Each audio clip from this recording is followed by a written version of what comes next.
Tim and I, we grew up on a farm in a little town called Harriston, population 1,200 people, so it was really small. Tim was born in the spring, and when they brought him home from the hospital, it was like my little baby. My mother was really busy with my sister and myself and running the farm, so oftentimes she let me feed him. And I would go into his room in the morning, which really upset her sometimes, and pick him up. He was like my live doll. I'd put him in my bed and we'd play, and I'd read stories to him, and we just had a special connection.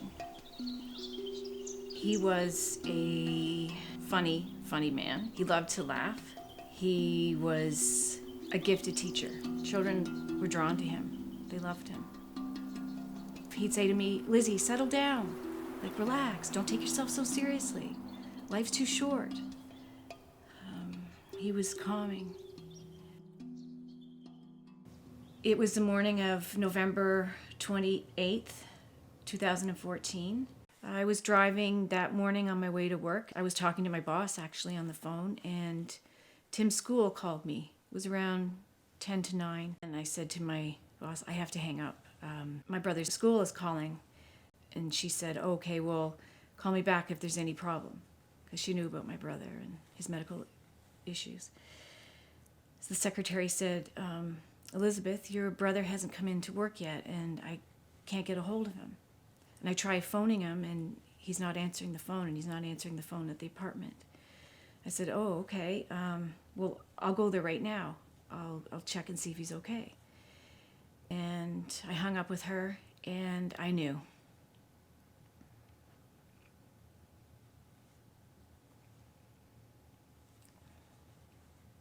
I called back my boss, and I said, "Tim didn't go into work this morning. I have to go to the apartment." She said, "Okay, if you need me, I'm here." I said, "Okay." And it was about 40 minutes to get to his apartment. It was the longest 40 minutes of my life. And I made deals with God. I said, "I'll buy him a new bed. I'll just make sure he's okay. I'll do anything. I'll be a better person. Just make sure he's okay." But I knew. Just somewhere in my heart, I knew he was gone.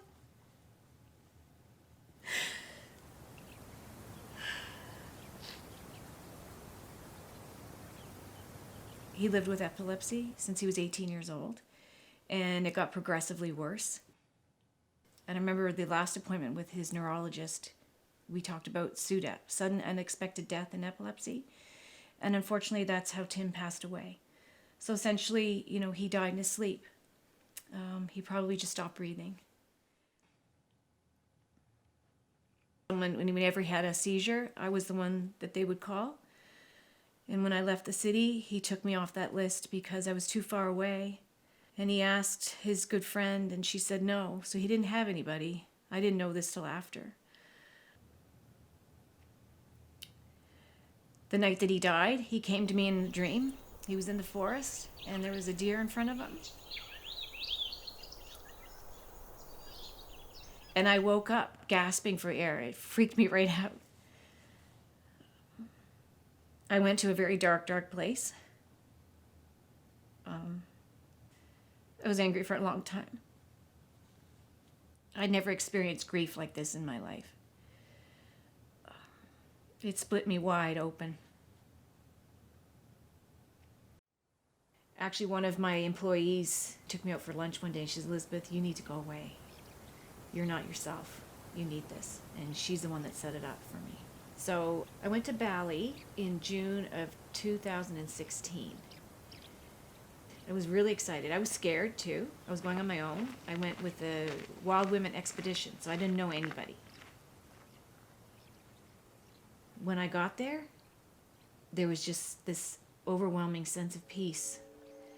There was magic in the air in Bali. I can't, it's intangible. So this priestess asked us if we'd like to do the water purification, myself and this other woman. We dressed in our robes. It's 5 o'clock in the morning. We go out to this field. There's bats flying around, and the female priestess is there, and she had water that was blessed, and it was filled with petals and rice and incense and oils, and she poured it over each of us and said the blessings. And I came away from that feeling free. I just felt like a huge load had been lifted. Yeah, it was beautiful. And oftentimes when I'm feeling down, I take myself back to that field. I was focusing too much on Tim's death, the horror of that day when he died, when we found him. I was too attached to that, and Bali freed me from that. Bali made me look at the positive, what Tim brought to my life, and focus on the gift he was to me and to my family, rather than focusing on his death. That's what Bali did for me. And it'll be 6 years this November 28th since Tim passed away.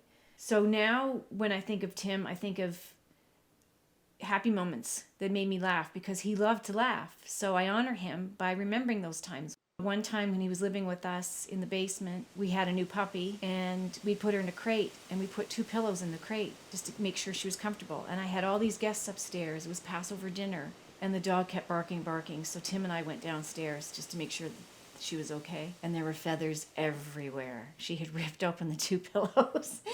And we just looked at each other, and we just both started to laugh. We were bent over, like just howling. And somebody yelled from upstairs, "Is everything okay down there?" And we were like, "Yeah, everything's fine." And yeah, when I think of him, I think of those times like those. And that brings me comfort. It makes me smile.